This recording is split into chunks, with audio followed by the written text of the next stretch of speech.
Hello, guys. Thank you for joining us for this podcast today. We are going to talk about period shaming, and before we do that, I'll just let my colleagues introduce themselves. My name is Vivian Atino Onyango, and you are? My name is Christine Adhiambo Were. And you are? Tunangoja. So let's just go straight into this topic. So today our topic is period shaming, and in the recent discussions about the same, a female senator, Gloria Oroba, appeared in parliament with blood stains on her white pants. And funny enough, we expected the men to be on the forefront in shaming her. But weirdly, it was a woman. It was a woman who started the shaming, and then the men joined in. So today, I just want us to have this conversation because period shaming is basically, it's fueled by women. It's fueled by women so that you find men finding it as a norm to actually shame women on the same. So I'll just let the conversation begin. I don't know what you guys think. You can't just laugh. Let me start. Just as you've mentioned, it started with a woman who shamed us. Yeah. So I think it's about time that we accepted that shaming begins with women. Women are enemies of themselves. I remember nilikuwa high school, kulikuwa na mademu wametoka Nairobi, and then kuna sisi wa Ushago watu wanasema anaringa na ananyesha. And sasa nowadays I'm like, sasa kunyesha kuringa nini shida ni gani na kunyesha na kuringa? What's the relationship? Yeah. Kama ni mimi, I can boast because you are proud to be a woman. Who is not proud to be a woman? You know, at that time, like akukuwa na hii nini, like period wasn't really that big of a deal because unajua tuko shule mnapatiwa pads maybe once, maybe mara moja. Amjui kuna watu huko nje who they struggle to collect or to absorb their period blood. So we used to think hiyo ni chafu or maybe vitu kama hizo. But I think this conversation bottles down to the period in the Old Testament. Of course, there's a point where women could not approach the sanctuary, the synagogue, and all that when they were in periods. They could not sit around men when they were in their periods. They were not allowed to serve even in church. They were literally treated like people with leprosy. Yeah. So it's a conversation that has grown. It's a norm that has grown from way back, and we're just struggling to just end it and demystify it.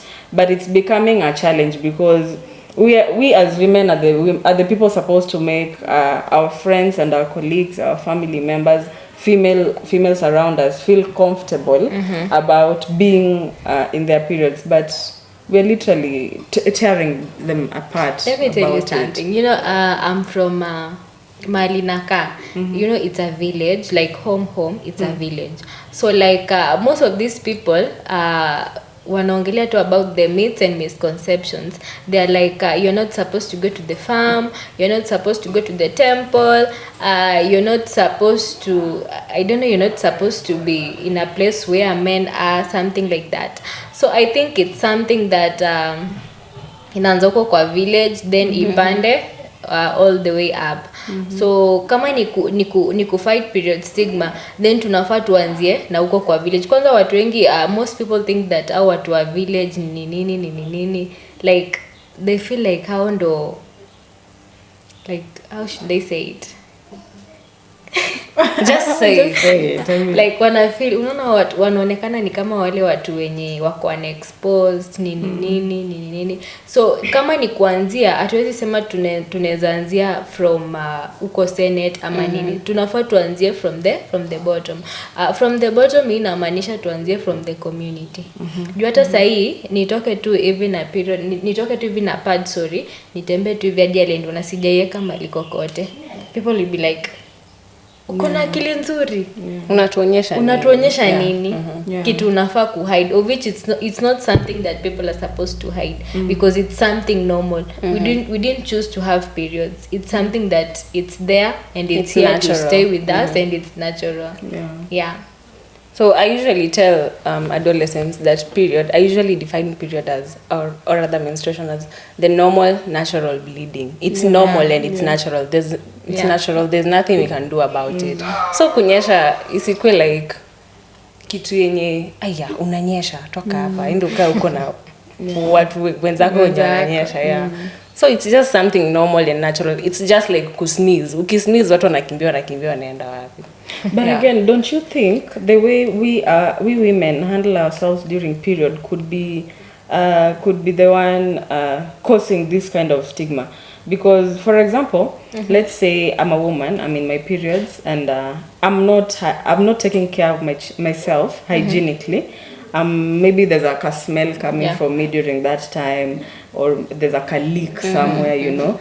If a man is around me, they wouldn't want to associate with me. Even a fellow woman be like, oh, that smell, you know. So I think that's where it begins. Then if we are to demystify the whole period shaming thing, we need to begin from period hygiene, as in how do you handle yourself during your periods, you know.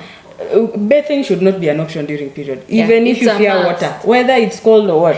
You should not be a conversation a woman is having it. Nioge ama nisioge. I mean, really, it's not something to discuss at nioge. It's a must to shower. It's a must. But then maybe there are people who like they can't access clean water on a daily basis. Like hiyo inaweza eleweka, so they can maybe just rinse their vagina. It's okay, but make sure uko as clean as possible, because and then I don't know whether I'm overthinking this conversation, but I'm trying to think that the whole point of stigma towards women begins with, you see how when growing up we were told iyo ni dudu. So people, like, I mean, call it what it is. True. So that a kid grows knowing this is a vagina, and a vagina at some point it will start leaking. It will start leaking sound. Sounds like a roof. Just translated it from Kiswahili, unavuja and you are leaking. Okay, but you get the point. So we need to start ending the shame about our bodies. We start with the shame about bodies. Call the boobs. Call the vagina a vagina. It's not a doo-doo. You know? So that even as we grow up, we get so comfortable with the changes. As the body changes, we get so comfortable with the changes. We get so comfortable with it starting to okay, I was about to say leak again. What was the word? Bleeding. To bleed. We get comfortable with bleeding, and then the conversation begins from there, you know? About that, when you're saying that we need to get comfortable with the changes that are happening on our bodies and all that, I remember when I was it in class 7 or class 8? So like when I saw my first period, and I was like, why sasa hii ni nini? So I decided to have that conversation with my mom, and I was like, sa nikienda shule, I'm like, kwani ni mimi peke yangu ndo niko na hii period ama? Like I was so afraid, like literally afraid. Like I was not even that confident to go to the washroom to change the pad, because I was like, inakaa hii class nzima ni mimi peke yangu ndo niko na period. Like ni mimi peke yangu ndo that thing that you said, I'm bleeding. Nikaogopa. So by the time I was in Form 2, so you know I was in a girls school, boarding school, I became comfortable with everything. So hata ningeza kuchange pad, niko kwa cube and we are like 12 of us, na hata siogopi. Like I think with time madem pia wengi uzoea and they feel like it's something normal, but kuna wale watu wenye they are still unexposed. Kuna mtu hajaenda shule, those people wanaona it's a big deal, like kusema tu it's a taboo to even speak about it. I'm on my period and all that. So I think kama ni reach out, iingie paka uko interior kwenye hakuna watu wamesoma, wakuwe na hiyo information. Juu mwenye amesoma, it's something normal to them.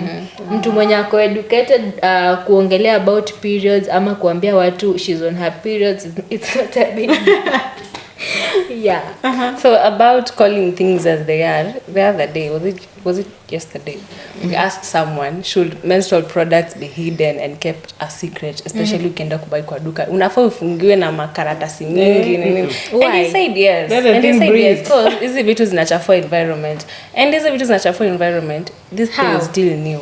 It's in my bag. Yeah, it's in my bag, bado iko packed. Inachafua environment aje. I think so hapo pia kunaingia na story na management and just period decency. Ukishatoka kunyesha au rushi padi yako sijui wapi hapo. You have to keep it well and dispose it in the right place. If it's disposable, you dispose it in the right place. If So period it's shaming, reusable, you wash it, unaanika tu kwa jua. so I think period shaming pia inatokana na our actions of how we manage our We are our own enemies. Exactly. So as a woman, when you're on your periods, hygiene is mandatory. Plus, don't you care about your environment enough to actually just use your pad and throw it away? But then your behavior in a place where you stay, there's a dumping site tu hapo kwa barabara. So ukipita utapata there, God, diapers, those used pads zimerushwa tu, so hata kukinyesha zinajiexpose sasa they don't decompose. So I feel like pia usafi sisi madem pia is important. Yeah, lazima tujue mali tunatupa hizi vitu. Sometimes we may say that the community or the society wana to stigmatize, but labda wengine wataona wakiwa on their periods si wasafi. So mtu mmoja anaika the whole group tunajulikana sasa sisi si wasafi. Unatuaibisha. But then men also need to understand this is a biological thing. We have no control over it. Yeah. So you need to accept us the way we are. The same way we don't judge you when you erect in the morning and you release whatever you release.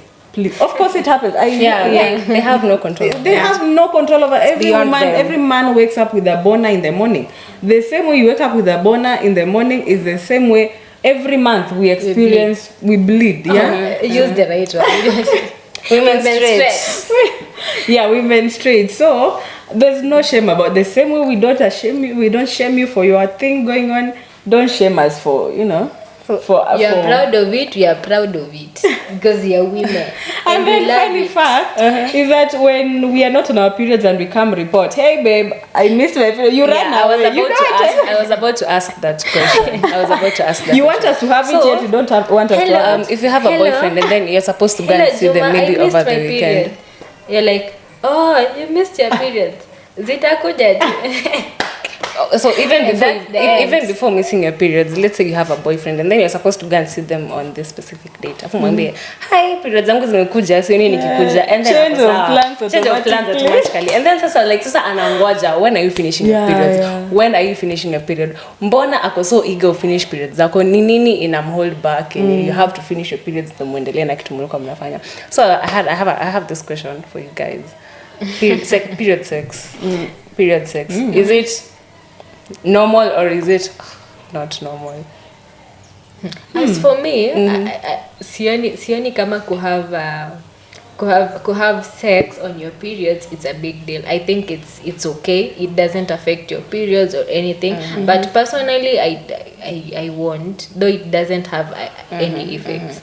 But as for me, ngori. So do you think period sex is also period shame? No. The man thinks that the woman is unclean or maybe the blood is impure. Yeah, the fact that you can't go in there when you're bleeding means... But sometimes it's me. Maybe I don't want. No, if it's you, it's fine. Yeah. If it's you, it's fine. Yeah. But if it's the man... that is period stigma. I'm not sick. I'm just... You're impure, you're dirty. I'm just going through a biological thing. I think mtu akikwambia hivyo ama kwambia unamaliza periods lini ndo ukuje nini. I think mtu anafaa kumuuliza mbona unaniambia tu nimalize periods mbona tusiendelee na hiyo side. Yeah, wanafaa tu kusema the reason. Why don't I just come then we just spend time, no sex, no nothing. I want to believe whether you're menstruating or not, you're using condom. Yeah. So there's no way the man's penis is going to. Plus if you have access to blood. water, lots of water. Yeah. I mean, so enjoy. I think that's also period shaming in its own way. Yeah, I don't know. Maybe the viewers will just give us their comments. Yeah. It never come maybe matters of hygiene to the woman, but for the man, that's shaming. Yeah. But then let me pose a question. You've gone to your man's place, you've had sex, and then the blood is on the bed and all that. Are you gonna wash? Oh no. Or you're gonna leave it there? Because that again, I think that is the issue. I'm not washing. You know what? I'm not washing. I think that is the reason why most ladies don't prefer to have sex on their periods because it's not bad, but when you consider it's messy. Yeah, it's messy. Really messy. Yeah. Not that I'm pro period sex, but then I just think I've heard that orgasm helps with period pains. Yeah. And then We have also, Panadol. please. Diclofenac. That's a natural remedy. Yeah, so I think that's it. Maybe for the woman, anaweza sema ano it's messy, it's unhygienic, maybe, but for the man I think it's Yeah, shaming. there's a thin line there. I think we'll just open this discussion. We might come back to it another time. Let's just get the feel in the room, what our audience actually feel about it. Let them just comment wherever you see this video. Just talk Leave to a us comment. about it. When a man is refusing to have sex with me during my period, is that period shaming? I mean, is it period shaming, or they're just looking out for themselves? I mean, yeah. So let's have this conversation. We might have to revisit it some other time, you know. Yeah. But we are okay. In conclusion, let's just end this thing. Period shame. Period shaming. We are in 21st century. Yeah. We are headed to the second. I mean, we can't be having that conversation as at now.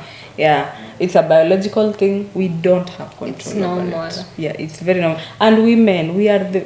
Let me tell you, this one is not related to period sex, but there's a time I left the house in a hurry. So I didn't know I hadn't zipped up, yeah. So me nimeenda, thank God I was in a white panty, so nothing was exposed. But nimeenda, so nikishuka mat, it was this long matriz, yeah. I was seated hizi viti ziko nyuma ya driver hapo nyuma, and then the other people were the other side. So tukishuka, some ladies walikuwa wameshuka the other section, mimi si nilikuwa natoka hivi mbele. Then I saw them laughing. Me, I was wondering, no, what are they laughing at? You know, I was so they're like, yeah, so mimi nikatoka and nikaenda. They didn't tell me anything. I didn't know anything. So see me, I'm walking in town. Then there's this makanga who holds me like this, Madam Funga zip. And I thought alikuwa na joke, like, then I looked at him like, seriously, akaniambia funga zip. Imagine when I touched it was open, and it was a man telling me. My fellow women were laughing. Ouch. I mean, I still cringe when I think about it. So women, we are our own enemies. And there's nowhere a man is going to respect us if our fellow women don't respect us, you know? It needs to So, start with us. yeah, it needs to start with us. Yeah. Yeah, so that's all from us. That's all from us today. I Thank you hope for to catch watching. you another time. Don't forget to leave a comment and follow us at our social media handles at Stada Kenya across all platforms. Bye. Bye.